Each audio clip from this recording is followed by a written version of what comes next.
honey? Sorry guys, the camera, we didn't realize that it was not filming for the part 2. It only filmed for 4 seconds and then stopped. So I'm just gonna quickly tell you how we made the meringue.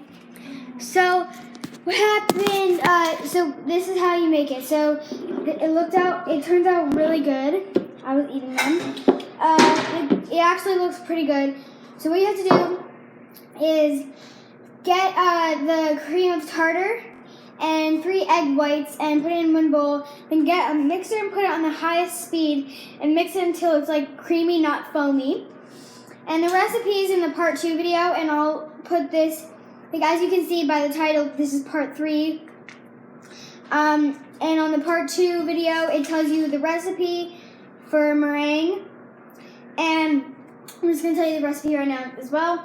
I just told you you mix it, and then you put like 6 tablespoons of sugar in, and you mix those in one by one until the sugar one, then mix, then one, then mix, and then do the same thing. And then once you do that, put it in like a Ziploc bag, not too big, and then like close the top, squeeze it, and then cut the bottom, and then squeeze it into little things on this kind of pan, and make sure you spray it so it doesn't like stick to the pan. And then you put it in the oven for 10 minutes. Get your blowtorch.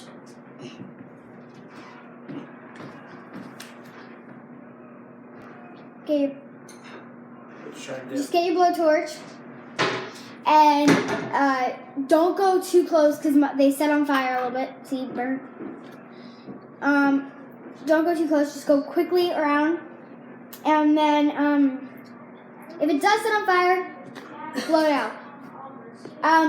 Make sure you have a parent help you with that. My mom would tell me. They taste really good. They're really good. And I'm going to show you what the non-torch meringue look like and what the meringue looks like.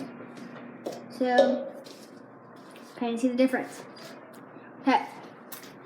So this one's like more creamy and like whipped cream. So make sure you subscribe, hit that bell button, see every new video we post. We're sorry that we didn't know it wasn't filming. So catch you later. Next video, we'll be making another Valentine's thing. And yeah, we'll see ya.